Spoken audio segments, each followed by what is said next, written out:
So karong bunta guys no kay nasa demi diri sa sabangan na minamahaw kay lami naman ang kaon ug bahaw man mo pangaon na naka na din sa babaw kay nangita na mi sa kalinaw kay yung fresh air ang hangin diri guys. Mayong adlaw guys sa another day, another adventure pod. So pagmata na ako guys, excited kayo ko kay nakailis na ko daan. Dali na po din ako kuha ako mga gamit na nakabastar na kay basig ako na lang nilang giulatan. Gabi na po dayon mi nakapanglakawan ni guys kay kani ako mga kauban gikan pa ni sila na 5 PM pa day sa hapon nilang out ani busaya pa din mi nagsugod ug tapos anaptan gid mi grabe kang init nga dalan. Pero okay ra kay lingaw man sad ug daghan sad mi naman. Timing ra po din ni sila guys nga dungo rin ang day off pagka-ugma. Dili ra kayo may mabalaka ug dali-dali ug uli pagka-bunta. Okay ra day gyapon mag-hike diri og gabi guys basta daghan mo ug namoy mga swerte lang yung tugnawa. Daghan baka nga gitigway sa kilid. Dili ra kayo mamahadlok kay namoy mga kauban. Ayaw lang jud ninyo hilabti kay para dili mo sungagon.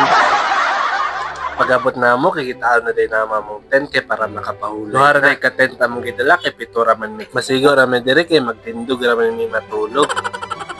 Ang giplastar na din mi diri guys kay nag-bonfire mi sa kalayo. Ug amo na pong gilungag ang amo pinirito nga siumay. Nagkwento na din mi diri sa mga life guys. Kaon na mi og mangga. Palit ra din namo ni nga kahoy diri sa sabangan guys kani nga gigamit sa kalayo. Kuma namo diri guys kay nangipos sa pud mi sa mga gamit kay para matulog na. Kay sayo ra ba mi mga mata.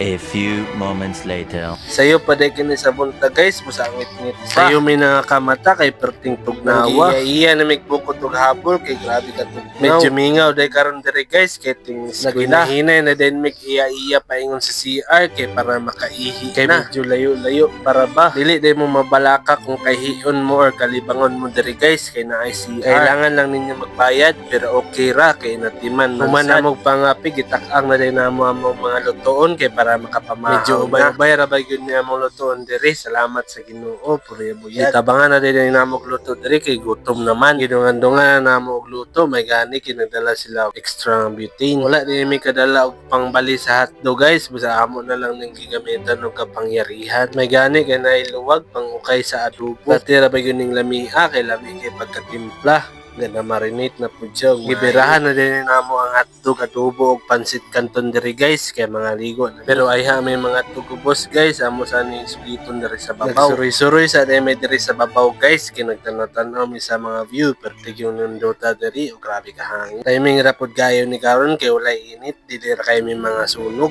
Ug lami kayo ihumul-humul karon sa sapa kay tugnaw kaayo. Sa after namo diri sa babaw guys ang hinahinay na pud mi og ipos dito sa among giplastaran. Amo na pud ang gidala among basura sa ubos kay para malabay sa basurahan. Ina na din mi og naog kay nangaligo na mi sa sapa. Humana mo pangaligo kay nagsugod na po din mi og baktas pauli kay basi mahaponan na. Sa mga oras to guys, dili na pud taman sa sunod na pud nga mga adventure.